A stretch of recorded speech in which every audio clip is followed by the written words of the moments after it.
So there are actually only four fundamental forces in nature. There is the electromagnetic force, the force of gravity, the strong force, and the weak force. All of the everyday forces, all the forces that we've been drawing on our free body diagrams come from these forces. The force of gravity is an obvious one, right? The electromagnetic force is actually the cause of most of the other everyday forces that we feel. The normal force, Fn, that's caused by the electromagnetic force. Electromagnetic force. Friction, same idea.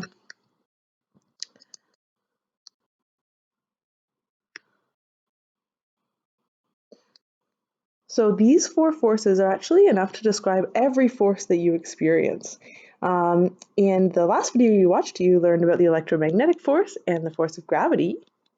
In this video, we're going to look at the strong force and the weak force. The strong force and the weak force are not everyday forces. They're forces that impact you, but they happen on such a small scale that we don't see them. So these are forces within atoms, or that scale of atoms, and then even smaller. So the strong force is the first one. There's actually two types of strong force. There's the strong color force. The strong color force is what actually binds together quarks to make a proton, or different quarks to make a neutron. So a proton is actually made of two up quarks and a down quark. And how are those things stuck together? Well, that's what the strong color force does. A neutron is made of two down quarks and an up quark. Those are stuck together with the strong color force. But the strong force does more than that. The strong force is sort of a sticking together or gluing together force. There's also a strong nuclear force, which is what holds together the nucleus of an atom. So I'm sure when you learned about the nucleus of an atom and you were looking at those Bohr-Rutherford diagrams in grade 9, you're probably thinking, wait, I know that positive charges repel positive charges. So you're telling me that we've got this positively charged proton smack dab against another positively charged proton? That seems crazy. And in fact, there's a huge electromagnetic repulsion there. The electromagnetic force really wants those two positive charges to fly apart. That's why the strong force has to be so strong. So the strong force is named a strong force because it is very strong. It overcomes the electromagnetic force in order to glue those positively charged protons who do not want to be beside each other together. So that's what the strong nuclear force does. Those are the two types of strong force. Fortunately for us, the strong force only acts at a very small distance. So it's an incredibly strong force holding together these tiny particles and then holding together the nucleus of atoms. But it only acts for a very, very, very tiny distance, which is the size of the nucleus of an atom, so about 10 to the minus 15 meters. If you go further than that, the strong force has no impact at all. It just dies right off. There's also a force carrier, so all of these fundamental forces have a force carrier, and the strong force one has an awesome name because it's the force that glues things together, and its force carrier is literally called the gluon, so it glues things together. All right, my favorite fundamental force is the weak force. I like the weak force because it's the craziest one. It allows the particle to change into a new particle. This is like, I don't know, an elephant walking into a giraffe, and when they bump into each other, the giraffe turns into a zebra. It's just crazy how the weak force actually changes one particle into another one. So this is one example of a weak force interaction. If you have two protons that slam into each other really, really hard. So if you kind of throw two protons at each other kind of gently, they'll get pretty close and then they'll bounce right off, right? Because they're not actually going to, so if here's a proton, here's another proton, they'll get kind of close to each other if you send them flying at each other, but then before they actually hit, right, they're going to like deflect because they're both positively charged. The electromagnetic force is going to cause them to repel. So they wouldn't actually get that close most of the time. But if you throw them at each other really, really, really fast, they won't be able to deflect in time and they'll get really close together. The weak force only acts at insanely tiny distances, so you have to get extremely, extremely close together. When those two protons get really close together and they essentially hit, you get this really cool reaction happening where one of the quarks inside the proton actually flips and turns itself into a neutron. So what you end up with is instead of two protons stuck together, which is what you would expect to get if you throw a proton and a proton, you get a proton stuck to a neutron. One of them actually turns into a new particle. That process also releases some crazy other things. So you get a neutrino flying off there. That's a really, really tiny particle. And a positron. A positron is like the opposite of an electron. It immediately collides with an electron, annihilates that electron, and releases energy in the form of a gamma ray. So if you remember your electromagnetic spectrum, visible light is the light electromagnetic wave that we can see. Gamma rays are really, really high energy electromagnetic waves. And that gets released in this crazy weak force interaction. So where does this process happen? Where do you get a proton with enough energy to hit another proton, not to sort of deflect off at a fairly big distance because they have such a strong electromagnetic repulsion? We have to have somewhere that's extremely hot, because somewhere extremely hot gets protons moving really, really, really fast. Your temperature is just dependent on your speed, so somewhere insanely hot would have really fast moving protons. The hottest place that we have in our somewhat near vicinity is the sun. So that's actually where this process is happening. It's happening inside every star, including our sun.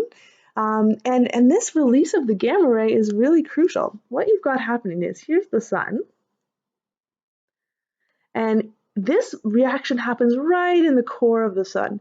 So right in the core of the sun, you're getting these protons hitting other protons, and one of them turns into a neutron, releases a neutrino, and a gamma ray. It actually can't happen in this part of the sun here because things just aren't hot and dense enough out there. It only happens in the center of the sun near the core. So when that happens, you get this gamma ray released. But then that gamma ray is going to bump into all kinds of other things. It has to make its way out of the sun. The sun is huge, so it bumps into stuff, maybe gets bounced around a little bit. By the time it leaves the sun, it's lost some energy. In fact, it's lost just enough energy to become a visible light wave. So it's actually visible light at the point when it leaves the sun. And that is very helpful for us because that is how we see stuff on Earth. So the reason why we get all this lovely visible light from the sun is actually due to this weak force interaction that's happening in the center of the sun. So pretty cool. Another totally different weak force interaction is a radioactive decay process where a neutron can decay into a proton. This is called beta decay. And it releases an electron and an antineutrino. You've probably heard of this before. This is how we do carbon-14 dating. So carbon-14 is a nucleus that is made of 6 protons. So the number of protons tells you what kind of nucleus you have, like if you have a carbon element or some other element. So that tells us we've got carbon. And then there's different isotopes, remember from chemistry class, of carbon. So carbon-14 is the one that has 8 neutrons with it. What happens is over time, the weak force allows some of those neutrons to decay into, or one of those neutrons to decay into a proton. When that happens, if a neutron decays into a proton, well then I'll be left with just 7 neutrons, and the number of protons I'll have will go up to 7 protons. So I'll have 7 protons and 7 neutrons.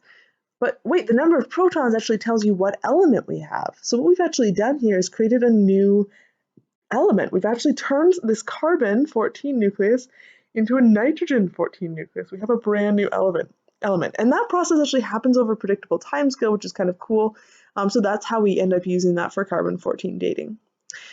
So the weak force is a really, really cool force, can actually change particles into other particles. There's other examples of the weak force at work that we could talk about, but we won't today. The thing with the weak force is, though, that it only acts over extremely tiny distances. So only about 10 to the negative 18 meters. So even smaller than the distances of the strong force of 10 to the minus about 15. And the force carriers for the weak force are bosons. They're the W and the Z bosons. Those are the force carriers that carry the force from one particle to the next. All right, let's sort of summarize up some of the fun facts that we now know about all of our fundamental forces. The electromagnetic force and the gravitational force are the forces that act at infinite distances. So they get weaker as you go further away, but they keep on exerting a force technically forever. That's why we're quite a ways away from the sun, right? But we still feel gravity from the sun and we're able to orbit around it. That's very helpful. Even if you left our solar system, you went very far away, you'd still feel a little bit of a gravitational force towards our sun. It would get weaker and weaker and weaker, maybe eventually to the point where it becomes just unnoticeable, right? But it's still technically there, so it acts at infinite distances. The strong force, though, is confined to really small distances of just about 10 to the minus 15 meters. And the weak force, 10 to the minus 18 meters. That's a 5. Not sure if you can tell. There we go. The force carriers, so that's what carries the force from one location to another. For the electromagnetic force, it's actually the photon. If you remember from our waves unit, light is an electromagnetic wave, and so the photon is the carrier of that force. For gravity, it's the graviton. That one we've never observed, but if we do observe it someday, that would be a great confirmation of this model. For the strong force, remember the strong force is the force that glues things together, so it's the gluon. And for the weak force, it's these W and Z bosons. And that is the 4 fundamental forces. So for like literally hundreds of years, physicists have actually been looking for a grand unified theory. Even back in the 1800s, some physicists were talking about, wouldn't it be elegant if the electromagnetic force and the gravitational force somehow stemmed from the same place? Like they're so similar in so many ways. They have very similar formulas. They have similar behaviors. Wouldn't that be neat? Wouldn't that be elegant? So physicists have been looking for a grand unified theory for a really long time. And a long time ago, we were able to unite the magnetic force and the electric force to make the electromagnetic force. So that was kind of a success towards a slowly becoming grand unified theory. And more recently, we've actually been able to unite the weak force with the electromagnetic force.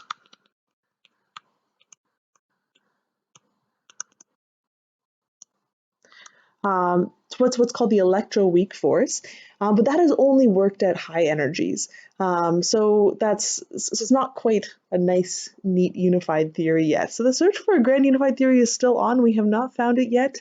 Maybe you'll be the one to discover a grand unified theory of physics.